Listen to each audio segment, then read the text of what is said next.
to another edition of the Sewing Guru. Now, in the previous videos we went through cutting out our fabric, cutting out the lining, and we're now ready to do the last part, which of course is cut out our fusing. So once we've cut out our fusing, we can then apply that fusing to our fabric, and we're then ready to start creating our waistcoat. Now, with the fusing, of course, you actually need interfacing itself. Okay? Now, you need to buy a weight which corresponds to the fabric that you are going to be creating your waistcoat for. So, in other words, if you're creating your waistcoat in a very, very thin suiting, you're going to need a thin weight interfacing. If you're going to be using a medium fabric, you then use a medium weight interfacing. Now, of course, if you go to a haberdashery shop or whoever you're purchasing your interfacing or fusing from, you can ask advice from them to get the correct fusing. So you need your fusing.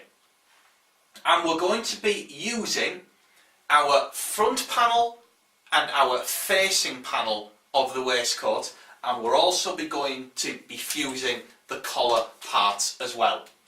Now, there is other parts that need fusing, like the pockets, but of course we won't be doing that until we're actually creating the pocket into our waistcoat itself. So for now, we're doing the facings, the front panels, and our collar parts. So there is two ways that you can fuse your fabric together, okay, or put the fusings onto your fabric. You can use a press. And of course, as you can see, you've got this massive plate here. So it will fuse large pieces in one go. Or if you don't have a press, you can use your standard domestic iron. It will do the same thing, but of course it takes a lot longer because you've got to go over the various parts to fuse each part until the whole thing's fused. But either way, whatever you choose to do, you're going to end up with the same result. So, as you can see, I've showed you now all of the things that you're going to need. Press and all that. And I've got my fusing laid out here together with my fabric panels. So we're now ready to go on to the next stage, where I'm going to show you how to cut out your fusing. Okay, so as you can see, I've got my interfacing laid out and it's ready to be cut out. So we're going to be using our front panels and our facing panels, and of course our collar pieces as well. Now, I've got my fusing double, okay, so it's on the fold. So what we can do is when we cut out one panel, we're actually cutting out two panels in one go. So it's a lot easier and it's a lot quicker to do. Okay, now when you've actually fused your panels, you have to then transfer the darts over. Now, in a previous video, I transferred my dart over onto this panel. Now, I don't usually do that. I only did that to show you where the dart was going to go and how to transfer it over if you needed to. But when you fuse your front panels, you can revert back to your pattern or your toile and you can get where the dart is anyway, okay? So you don't have to really worry about that, because you can always transfer the dart over onto your front panels later on. Okay, but I was just doing that and showing you just a way and a technique of how to do that earlier on. So what we need to do is we need to fuse the entire front panel as one piece. So all we're going to do is literally cut out this panel exactly as it is. And the same goes for the fusings as well, the facings as well, okay? Again, we need to cut out two of them in the exact same size as the facing panel itself. And again, we're doing the same with our collar pieces. So you just need to just lay your panels onto the interfacing and simply just cut them out.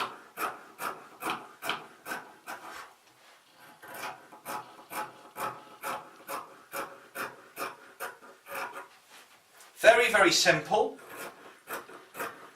and fairly quickly to do as well. So just cut round the whole thing. So you're making an entire duplicate of your front panel, and of course the facings and the collar pieces as well. Okay, now I've got a bit of fusing left here. I can do my collar pieces in there, so that's ideal.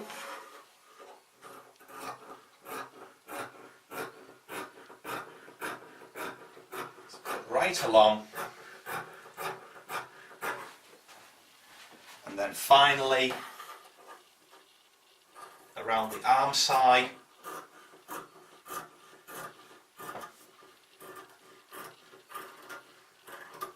Like that.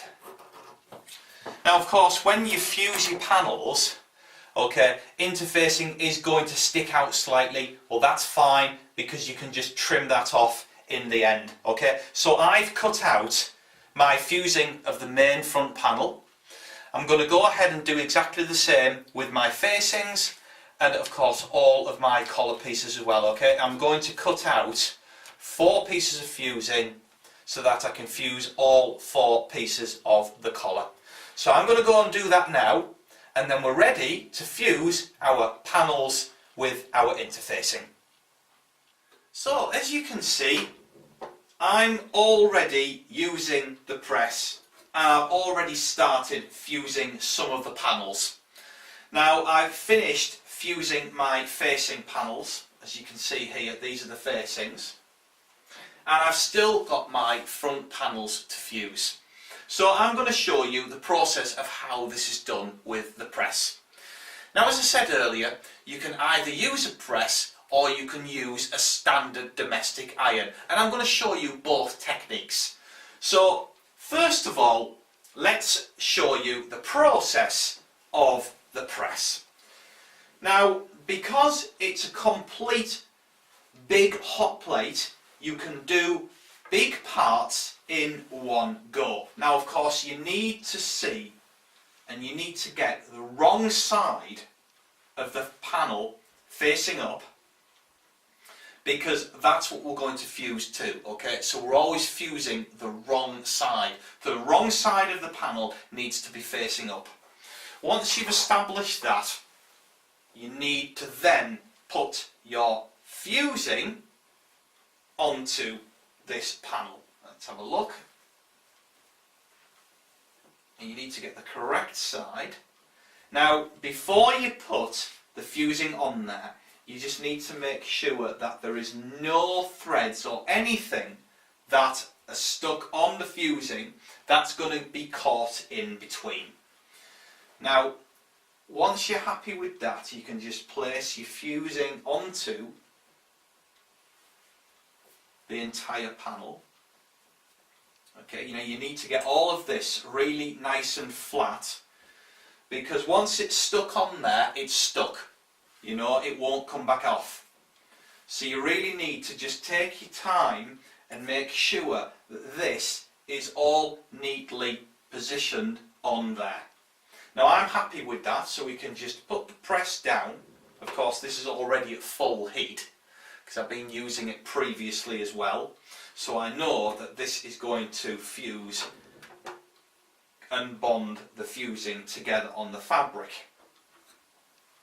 Now that's fine. Now of course that's not fully bonded, but what I like to do is just do a small bit quickly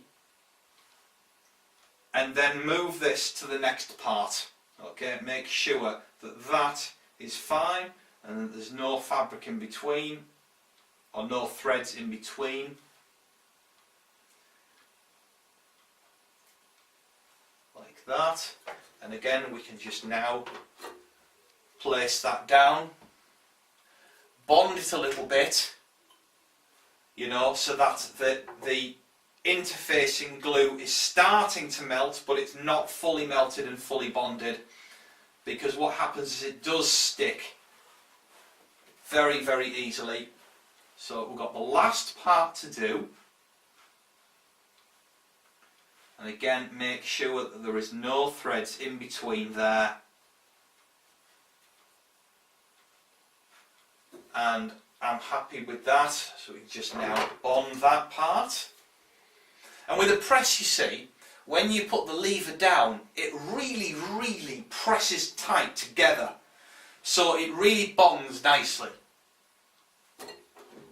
Now, that's fine, that's that entire panel now bonded together. Now, before we do a proper bond, as you can see here, you can see the interfacing which is sticking out. So that's just the edges of the fusing itself. So what we need to do is just trim these edges to make sure that that's all really neat. Because otherwise what will happen is that the fusing is going to stick onto here. Now it's inevitable, that's going to happen anyway. And of course, you know, every now and then you clean your press. But you need to just cut this so that that is going to happen the least amount of times. So we're just going to trim this all the way around.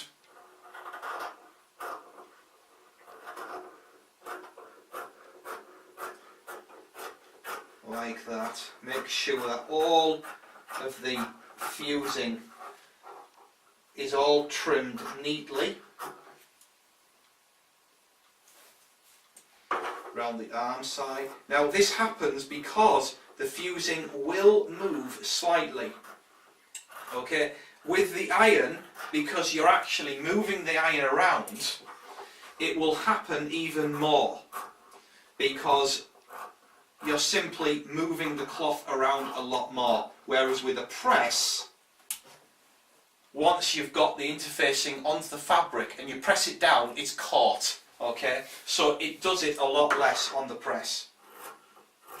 So we're just going to keep trimming this around, okay, until this is really nicely trimmed and that there is no fusing sticking out at all. So one last part, there we go. So we've done that, and this panel is now really neat. There's no fusing sticking out at all. Now that we've done that, we can now press this properly. So again, just place it with the fusing sticking up. Okay, we don't have to worry about any threads being stuck in between because of course the fusing's already partly bonded. So now we can bond it properly. And that's the process. And of course you leave this down a lot longer so that the glue of the interfacing will melt a lot more severely. It then melts onto the cloth. When you release it, the heat is not there anymore, and through the cool air the glue dries and it bonds to the cloth. So that's the process of fusing the interfacing with a press. So the next part is, now that I've shown you the way with the press, I'm going to show you how to do the interfacing and bond that together with the fabric with a domestic iron. Okay, so as you can see, here we are over by the iron, and I'm going to show you the other technique with a domestic iron. Now as you can see, I've got here my collar pieces and I've got my interfacings cut out as well. So we need to start off by, I know that this is the inside, and again we've got here the insides as well. So we need to just establish where the wrong side of our collar pieces are, and then we need to just put the fusing onto our collar pieces like that, with the glue facing down onto the cloth, because otherwise the glue is going to stick to the sole plate of your iron, and of course you don't want that. Let's see, need to just manipulate this a little bit. Right, where's the...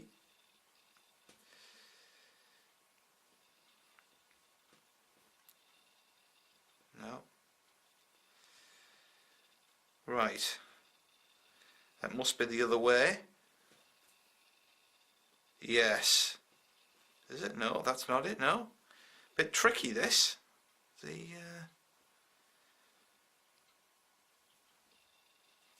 now that goes there. That was unusual. And that goes on there. There we go. That's it. Found it now. Right, okay, so we've got that established. And we need to just press this on. So again, you need to make sure, before we press, that there's no thread pieces in between our fusing and the cloth. Otherwise it's going to bond in between. And you don't want that. So make sure that all of these pieces are going to be thread free in between them. Okay, we'll just have another check. Yeah, that's fine. And again, that one's fine. And that's fine as well. Okay, so we need to just make sure, just press briefly on here before you actually bond it properly. Okay, just press that down just briefly, so that you know that the fusing's stuck, but it's not bonded completely. Okay, we can turn those over, and then you can cut. Let's just do these as well quickly, like that, and this one as well. Okay, and as you can see, the fusing has moved, so we just need to just cut that so that the edge of our fusing is trimmed away and it's all very neat. Another little bit here. Okay, and we're going to do that, obviously do that with all of them. And then, now we can bond properly. Put a bit of steam there. And really bond that nicely on there. Okay, we just let the iron just stay on top of the fabric piece and it will bond properly. Okay. So as you can see, it does take a lot longer with the iron than it does with the press, and it's simply because the actual sole plate of the iron itself is a lot smaller than that of the press. Okay, and of course you've got the holes around as well, and you know that's why you've got to constantly move the iron so that the parts are covered where the holes are going to be, because obviously where the holes are, that won't bond, so you've got to constantly move your iron around like this, or you know, just make sure that it's away from the holes. Okay, so that there is now bonded. I'm happy with that. I'm going to carry on trimming the edges of my cloth like this and making sure that they're all really neat. And when I've done that, I have then bonded all of my fabric pieces together with fusing, so they're all fused, and we're ready to go on to the next video where we're going to start actually creating our waistcoat. So I will see you very soon.